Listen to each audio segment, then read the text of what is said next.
Ito na nga yung iniiwasan ko mga mi, yung umulit ng cake dahil mali yung pagkakalagay ko ng icing.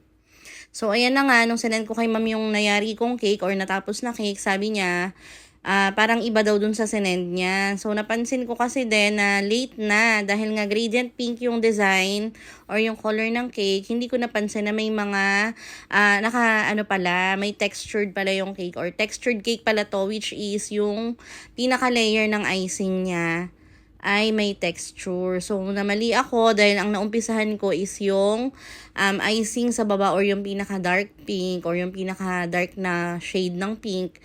Dapat kasi kapag ganong may mga texture siya, parang may humps per layer, inuuna yung icing sa taas bago paibaba. So, ayan, in-scrape ko talaga siya. So, dapat uulitin ko to mula umpisa. I mean, isi-scrape ko lahat. Kaso, nasayangan ako sa icing. Kasi, ang mahal-mahal na ng icing ngayon, mga mi, diba? Ang mahal-mahal ng whipping cream. Kaya, sabi ko, pwede naman siguro kung yung light pink and yung dark pink na lang yung i-scrape ko para hindi naman sobrang sayang. Kasi, nakaset na din yung dahil maaga ko natapos to. So, talagang nag-set na yung icing niya. Tapos may mga drudges na din siya. May mga edible pearls na. Kaya sabi ko, mahirapan ako. Sayang talaga. Ang mahal-mahal na rin ng drudges. Kaya yun na nga, yung second layer and yung first layer na lang yung tinanggal ko or yung in-scrape ko para hindi ako masayangan ng husto ng icing. Tapos yan, ginawa ko, nagtimpla ulit ako ng whipping cream, nagmix ulit ako, tapos ulit ako ng kulay ng light pink, tsaka ko inulit, tapos yan na nga yung pinatungan ko ulit siya. Kasi imagine mga mi, 1 cup ng whipping cream yan. So, ever whip yung gamit ko. Ang laking sayang kung hindi ko gagawa ng paraan. So, sabi nga ni ma'am, kung may time, tinanong ko si ma'am, sabi ko, kung gusto mo ma'am, ulitin ko na lang kasi sabi ko parang hindi kita ma-disappoint. Kasi hindi ko talaga napansin na may texture yung sinend niyang design. So, ang akala ko lang is gradient pink lang. And, yun nga, hindi ko na siya nilagyan ng texture. So, yan yung sinend ko sa kanya mga mi.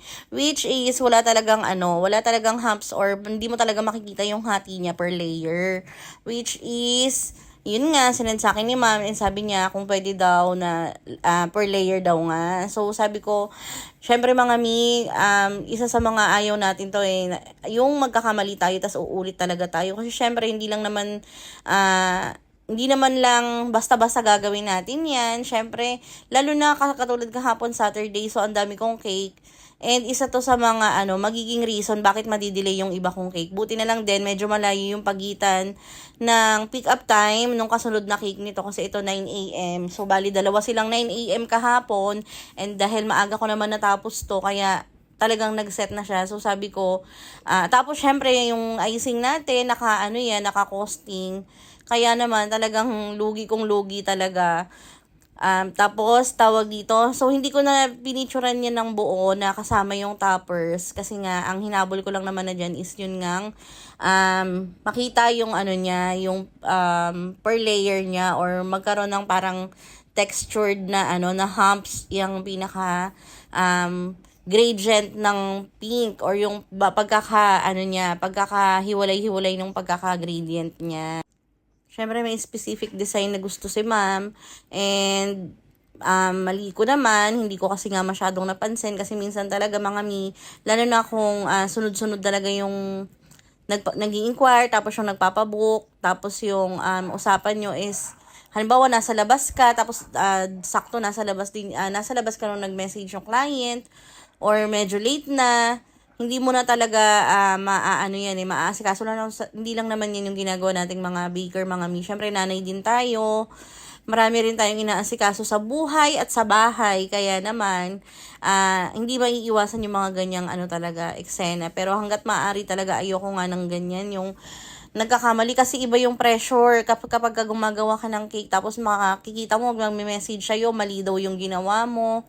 Or hindi nagawa yung inspo.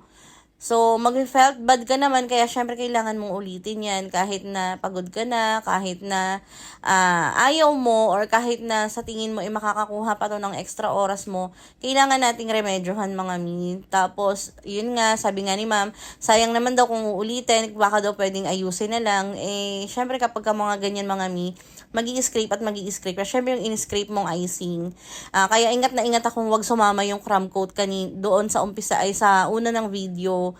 Kasi nga, para kahit pa paano may masalba pa tayo doon sa icing. Pero dahil may mga dredges nga siya, konti na lang rin talaga yung mapapakinabangan mo. Kasi kapag once naman na nilagay mo ulit yan sa cake, masisira na or gagaspang yung texture niya. Kaya makikita nyo dyan may mga humps talaga yan. So, ayun yung mga nag-ayos ko naman. And thank you for watching till my next vlog. Bye!